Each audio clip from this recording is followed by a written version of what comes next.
남북으로 우리처럼 갈라졌습니다. 남쪽을 유다라 하고 북쪽을 이스라엘이라고 성경에 쓰여 있습니다. 그 북이스라엘은 요셉의 아들인 에브라임을 대표로 해서 불렀기 때문에 북이스라엘을 에브라임이라고 성경에서 말하고 있습니다.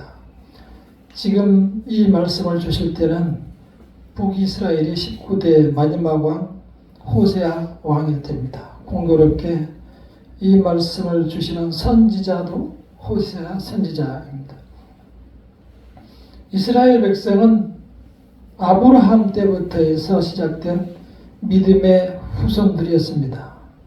그때부터 하나님께서는 말씀대로 살면 복을 주겠다고 약속을 했습니다. 그래서 말씀대로 살았을 때는 많은 축복을 누렸고 살지 못했을 때는 징계를 받았습니다. 우리는 오늘 말씀을 들으면서 이 말씀을 지키며 사는 것이 얼마나 어려운지 또 하나님께서 주시는 은혜를 생각하는 시간이 되고자 합니다. 먼저 이때 당시에 이스라엘은 매우 쇠약해져 있었습니다. 너무 약해져서 위에 있는 아수르라는 나라에 조공을 바치고 있었습니다. 그러나 그들은 여전히 깨닫지 못하고 있는 것을 우리는 8절에서 보게 됩니다. 함께 8절을 다시 읽어보겠습니다. 시작. 에브라임이 여러 민족 가운데 혼합되니 그는 곧 뒤집지 않는 전병이로다. 누가 누구에게 혼합됐다는 것입니까? 본래 이스라엘을 가나안 땅, 이곳 가나안 땅에 들어가라고 할 때는 가서 모든 민족을 전멸하고 불쌍히 여기지도 말고 멸절시켜라. 그리고 그것을 차지해라 라고 했는데 이 말씀을 읽어보면 그들이 다 쫓아내지도 못하고 그 백성들의 오히려 혼합되었다. 그래서 그 상태가 뒤집지 않는 전병과 같다. 이렇게 표현합니다. 우리 일상에서 전병이라는 말을 잘 쓰지 않습니다. 떡입니다. 떡. 흔히 이 말씀을 잘못 생각해서 그들과 결혼을 하지 말라라고 생각하는데 결혼이 문제가 아니고 토착민들의 종교 신앙을 따라갔던 것이 문제였습니다. 이 전병은 매일 성전에 이렇게 성전 앞에 상에 만들어서 놓았습니다. 그래서 그 전병은 앞뒤를 잘 골고루 구워서 먹을 수 있게 소위 빈대떡처럼 그렇게 만들어서 12개를 상에다가 매일 올려 놓았습니다. 그런데 말씀에서는 뒤집지 않는 전병이라고 했습니다. 뒤집지 않으면 어떻게 됩니까? 밑에는 다 타고 위에는 덜 익고 그래서 못 쓰게 되죠. 저희들이 자취생활을 옛날에 하면서 보면은 냄비에다가 밥을 주로 하는데 한번 하고 말려고 많이 넣어서 이렇게 냄비에다가 넣고 끓이면은 잠시 후에 밑에서 타는 연기가 나고 냄새가 심하게 나죠. 그래서 보면은 밑에 불에서 냄새가 나는 게 아니고 냄비 바닥에서 타가지고 이미 연기가 나고 그래서 얼른 불을 끄고 보면은 밑에는 탔고 위에는 안 익었습니다. 그래서 조금이라도 건지려고 다시 위에를 끄집어내서 먹으라고 하나 덜 익어서 먹을 수도 없습니다. 결국은 다 못 먹고 그릇까지 버리게 되죠. 이스라엘이 지금 이것도 저것도 아닌 먹을 수도 없고 버릴 수도 없는 그러한 상황에 있다는 것을 은유적으로 표현하고 있습니다. 그들이 대대로 이끌어주신 하나님은 어느새 다 잃어버리고 그들 민족의 토착민들의 신을 섬기고 있는 것을 하나님은 보고 있습니다. 하나님께서는 누구보다 이스라엘 백성들을 잘 알기 때문에 그래서 들어갈 때 미리 다 이렇게 경고를 주셨던 것입니다. 여호수아 24장에서도 이렇게 표현을 합니다. 여호수아 24장 15절에서 보면 만일 여호와를 섬기는 것이 너희에게 좋게 보이거든 너희 조상들이 강제 쪽에서 섬기던 신들이든지 또는 너희가 거주하는 땅에 있는 아모리 족속의 신들이든지 너희가 섬길지를 오늘 택하라. 오직 나와 내 집은 여호와를 섬기겠노라. 들어갔을 때 여호수아에는 단단히 다짐을 받았습니다. 지금 이 토창민의 신을 섬길래, 우리를 지금까지 이끌어주신 신을 섬길래 선택하라고 분명하게 말씀을 했고, 이스라엘 백성은 우리도 하나님을 섬기겠노라 다짐을 했습니다. 그러나 그들은 그러한 약속을 번번이 지키지 못했습니다. 하나님의 그러한 약속을 저버리고 자기들이 갈 길을 가는 것입니다. 왜 이들은 그렇게 기적으로 이끄신 하나님을 버리고 이렇게 자기들 마음대로 살아갈까요? 우리는 하나님이 없는 그들의 마음을 로마서에서 한번 보도록 하겠습니다. 로마서 1장 28절에서 보면은 하나님이 없는 마음을 보여줍니다. 또한 그들이 마음에 하나님 두기를 싫어하며 하나님께서 그들을 그 상실한 마음대로 내버려 두사 합당하지 못한 일을 하게 하셨으니 곧 모든 불의, 추악, 탐욕, 악의가 가득한 자요 시기, 살인, 분쟁, 사기, 악독이 가득한 자요 수근수근하는 자요 비방하는 자요 하나님께서 미워하는 자요 능욕하는 자요 교만한 자요 자랑하는 자요 악을 도모하는 자요 부모를 거역하는 자요 우매한 자요 배약하는 자요 무정한 자요 무자비한 자라. 하나님이 없이 살아가면 오늘 우리가 주변에서 많이 느끼듯이 아주 야수처럼 변하는 게 사람들입니다. 하나님이 없이 살아가면 이 세상은 참으로 야수와 같은 아주 어려운 삶이 되는 것입니다. 우리는 종종 뉴스에서 보게 됩니다. 벌써 3년 전 일이지만 16개월 된 성인이를 밟아서 죽인 그 두 젊은 부부는 둘 다 목사님의 아들과 딸이었습니다. 명문대를 나오고 유학까지 다녀온 사람들이었지만 이 세상에서 입양을 시켜서 셋을 만들면 아파트 분양받기가 쉬워진다니까 입양을 했고 입양해서 키우기 힘드니 마구 아이를 괴롭혀서 결국은 죽이게 되었습니다. 아이를 죽여서 이제 병원에 데리고 가면서 참으로 놀라운 것은 갈 때 선글라스를 가지고 가지 않다고 해서 가다가 택시를 다시 돌려서 집에 와서 선글라스를 가지고 갔다고 합니다. 이렇게 하나님을 속에 두지 않으면 야수로 변하는 것이 사람입니다. 아주 무섭습니다. 이스라엘 백성은 서서히 하나님을 잊어가고 세상을 배워갑니다.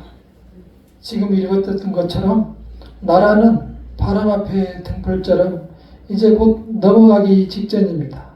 그러나 누구도 나라의 운명을 걱정하지 않았습니다. 무엇보다 하나님을 찾지 않았습니다. 백성들도 제사장들도 왕도 누구도 어려운 건 아는데 하나님을 찾지 않았습니다. 어디서부터 꼬였는지 계속 확인하고 길을 추적해야 되는데 아무도 하나님을 찾지 않았습니다. 하나님께서는 이 백성들을 어리석은 백성이라고 말하고 있습니다. 함께 9절을 읽어보도록 하겠습니다. 9절입니다. 시작. 이방인들이 그의 힘을 삼켰으나 알지 못하고 백발이 무상할지라도 알지 못하는도다. 오직 하나님만을 전심으로 섬기면 축복을 받는다는 약속을 분명히 했는데도 이미 하나님을 잊은 채 백발이 성했어도 여전히 하나님을 찾지 않고 세상에 나가 살고 있는 것입니다. 약속은 그냥 먹고 사는 문제로 하나님을 떠나서 이미 많은 시간을 지내고 말았습니다. 도대체 이렇게 하나님을 싫다는 백성을 하나님께는 왜 계속 찾고 부르시고 계실까요? 왜 안타까운 심정으로 백성에게 부르시고 있을까요? 차라리 약속대로 벌을 주고 말면 되는데 끊임없이 하나님께서는 부르시고 있는 것입니다. 그것은 하나님의 성품 때문입니다. 하나님은 사랑이시기 때문입니다. 못된 백성들이 죄를 짓고 징계를 받더라도 지역 형벌을 하나님께서는 더 아파하시고 더 염려하시는 것입니다. 반드시 하나님께서는 축복을 하시겠지만 다른 길로 가면 때리시고 또다시 감싸시고 그래서 하나님의 길로 인도하시는 분입니다. 그래서 11장의 11절에서 다시 경고하십니다. 11절을 함께 읽어보겠습니다. 시작. 에브라임은 어리석은 비둘기같이 지혜가 없어서 애굽을 향하여 부르짖는 아수르로 가는도다. 이 사실은 지금 현재 역사적인 상황을 가장 잘 말씀해주고 있습니다. 이스라엘은 이미 국력이 세워졌고 위에 있는 나라 아수르의 조공을 바치고 있었습니다. 1년 내내 농사를 지어도 조공을 바쳐야 하니 화가 나서 견딜 수가 없었습니다. 그래서 그 밑에 있는 나라 애굽, 옛날에 강대국이었던 애굽에 의지하자 하고 애굽에 도움을 요청하고 조공을 주지 않았습니다. 그래서 어떻게 됐습니까? 애굽을 믿은 결과 그들은 아수르로부터 침공을 받아서 온 나라가 초토화됐고 지도자들과 많은 백성들이 끌려서 아수르로 끌려 포로로 잡혀갔습니다. 강제 이주를 당한 것이죠. 오늘날 이스라엘에도 보면은 이스라엘이 팔레스타인을 점령한 후에 그 팔레스타인 지역에 많은 정착촌을 두는 것을 볼 수 있습니다. 그들이 습관적으로 그러한 형태로 해왔던 것이죠. 이 모습을 보시며 하나님께서는 참으로 지혜가 부족하다. 그들이 아수르로 끌려가며 애굽을 향하여 부르짖는 듯하다. 이 상황을 가만히 생각해 보면 포로로 질질 아수르로 끌려가면서 오히려 애굽을 향하여 손을 뻗치고 도와달라고 애원하는 그러한 그림을 볼 수 있습니다. 하나님께서는 미리 아시기 때문에 이렇게 경고를 하고 계십니다. 그러한 하나님의 경고에도 불구하고 결코 사람은 하나님께로 쉽게 돌아오지 않습니다. 정말 사람은 하나님을 빼면 누구도 이길 수 없을 정도로 강력합니다. 결코 만만치 않은 존재입니다. 우리 인류가 갈릴레이라는 과학자가 지동설을 주장하기 전에는 수천 년 동안 우주가 돈다. 지구는 이렇게 가만히 있고 우주가 돈다. 이렇게 주장하고 그렇게 살아왔어요. 소위 아리스토텔레스의 이론이 세계를 지배하고 있었습니다. 지금도 저는 이 이론이 이론적으로 알지만 정말 지구가 도나? 이게 컵에 물이 있는데 어떻게 이게 안 쏟아지고 돌아간다고 합니다. 하루에 그것도 한 번씩. 그리고 1660km 속도로 시속 1660km로 이 지구가 도는데 왜 이게 안 쏟아지고 여러분들은 어떻게 생각하십니까? 그래서 그때 당시에 지도자들, 중세 종교 지도자들에게 이단이다 해서 재판을 받게 됐죠. 종신형을 받아야 될 정도로 했어요. 갈릴레이는 살기 위해서 당신들 생각이 맞습니다.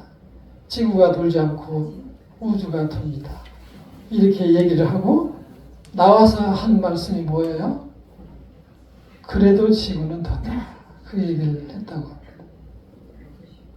그분은 알고 보니 굉장히 하나님을 존중하고 하나님을 따르는 사람이었습니다. 그는 이 성경은 하나님의 말씀이고 이 우주는 제2의 성경이다 라고 하며 우주를 보고 하나님을 믿지 않을 수 없다고 고백했던 사람입니다. 그가 죽던 날 태어난 사람이 바로 아이작 뉴턴이라는 천재 과학자였습니다. 그 사람은 우리가 잘 아는 만유인력과 운동의 법칙을 발견한 사람이죠. 그 사람은 오히려 나중에 성경을 많이 공부한 사람으로 더 많이 알려진 사람으로 유명합니다. 그는 그 과학 논문에 만유인력을 발표하는 그 과학 논문에 이렇게 썼습니다. 참으로 아름다운 태양과 행성과 혜성의 체계는 지혜와 힘으로 충만하신 존재자의 계획과 지배로부터만 태어날 수 있다. 그분은 영원하시고 무한하시고 전능하신 하나님이다. 이렇게 고백해서 그는 나머지 평생은 오히려 과학계로 돌아와 달라고 했지만 오히려 성경을 연구하며 살아갔습니다. 사람들은 이러한 이론을 믿지만 뉴턴이나 갈릴레이의 이론은 믿지만 그의 신앙은 믿지 않습니다. 자기가 믿고 싶은 것만 골라서 믿는 것이 사람입니다.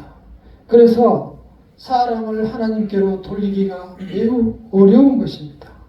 하나님의 도우심과 역사가 없이는 하나님께로 돌아오기 참으로 어렵습니다. 그러나 하나님은 그 선택한 백성에게 돌아오기를 끝까지 기다리고 있습니다. 우리는 이렇게 이스라엘 백성처럼 자기들이 나라가 이제 곧 아수르에 진멸될 것을 알면서도 하나님께 돌아가지 않고 끝까지 버티는 어리석은 삶을 살아서는 아니 되겠습니다.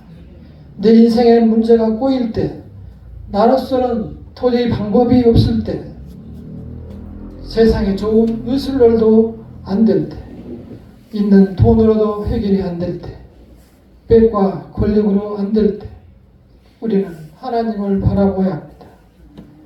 그분은 모든 문제 위에 존재하시고 모든 문제를 던져주신 분이고 모든 문제의 해법을 가지고 계신 분입니다. 그분이 사랑이시고 그분이 우리의 주인이시고 앞으로 우리를 이끌어 주실 분입니다. 우리가 다른 길로 가면 그분이 때리시고 다시 어루만지시고 감싸 주실 것입니다.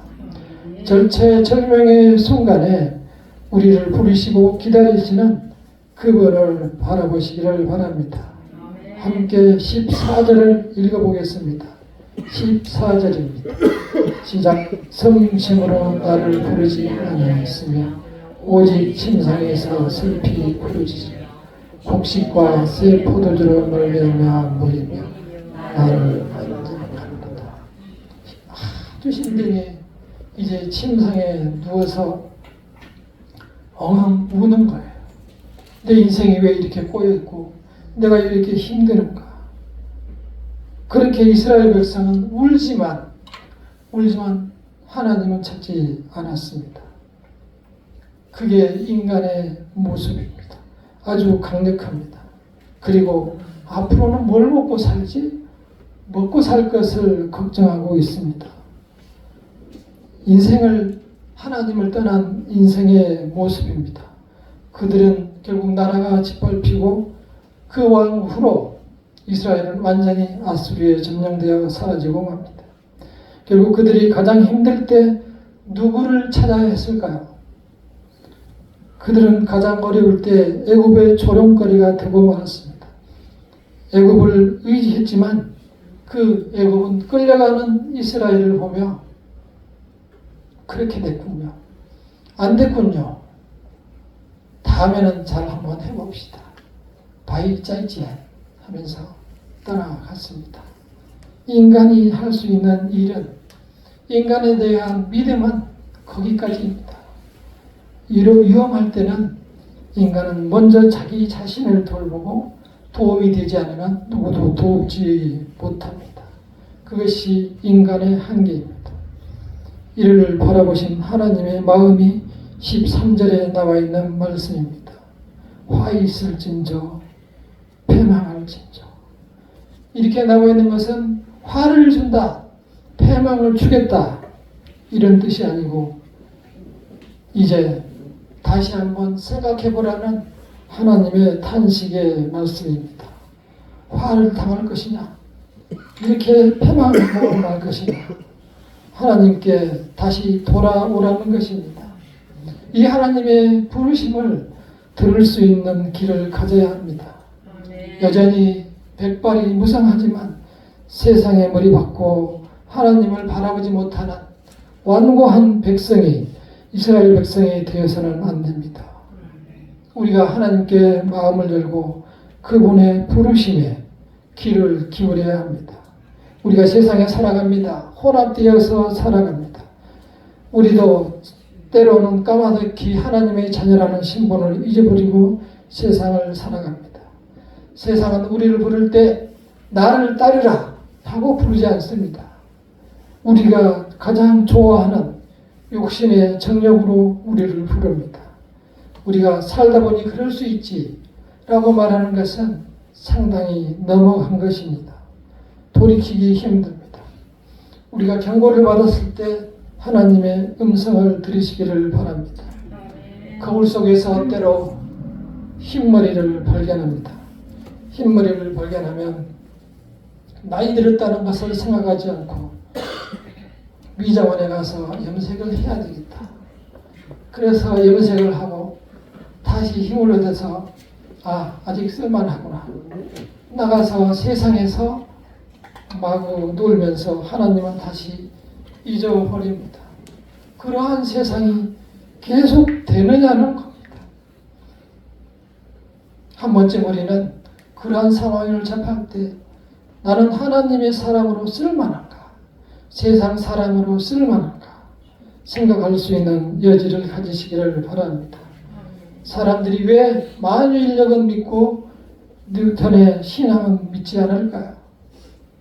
그 마음속에 하나님을 모르고 하나님을 배반하는 마음, 세상으로 것으로 가득 차 있기 때문입니다. 세상은 참으로 믿기 어려운 것입니다. 사건, 사고가 많이 나기 때문에 우리는 보험을 많이 들어놓습니다. 그러나 그 보험이 많이 들어놓는들 끝까지 나를 지켜주지 못합니다. 요즘 보험은 120세까지 한다고 하는데 120년까지 지켜주고 끝입니다. 그 인생은, 우리가 살아가는 한 번뿐인 인생은 왔다 갔다 하는 인생이 아닙니다. 한쪽으로만 계속 가는 외길 인생입니다. 지난 겨울에도 영하 16도까지 내려갔습니다. 우리는 온 세상이 생명이 다 얼어 죽은 줄 알았지만 길가에 산속에 보면, 그리고 가로수에 보면 나도 모르게 새 생명이 올라온 것을 볼 수 있습니다. 모두가 하나님의 역사입니다. 하나님의 역사를 보며 참 아름답구나, 생명의 힘은 놀랍구나 경탄할 수 있는 믿음을 가져야 합니다. 갈릴레이는 그래서 자연을 보고 우주를 보며 제2의 성경이라고 했던 것입니다. 우리는 어떠한 상황에서도 나에게 한 번도 눈을 떼지 않으시는 하나님의 나를 향한 사랑을 잊지 마시기를 바랍니다. 그분께서 우리를 위해서, 죄 많은 우리를 위해서 예수 그리스도를 이 세상에 보내셨고, 그 십자가로 인하여 우리는 깨끗이 죄 씻음을 받았습니다. 우리가 그분께로 돌아가기만 하면 됩니다. 마음을 돌이키시기를 바랍니다. 함께 6장 1절을 읽고 마치겠습니다. 앞에 있는 6장 1절을 함께 읽겠습니다. 시작. 오라 우리가 여호와께로 돌아가자. 여호와께서 우리를 찢으셨으나 도로 낫게 하실 것이요 우리를 치셨으나 싸매어 주실 것입니다. 지금까지 함께 하신 하나님께서 남은 인생을 책임지실 것이니 주님께로 부르실 때 돌아가시기를 바랍니다. 그분 안에서 평안을 누리시기를, 성도가 되시기를 간절히 기도합니다. 기도하겠습니다.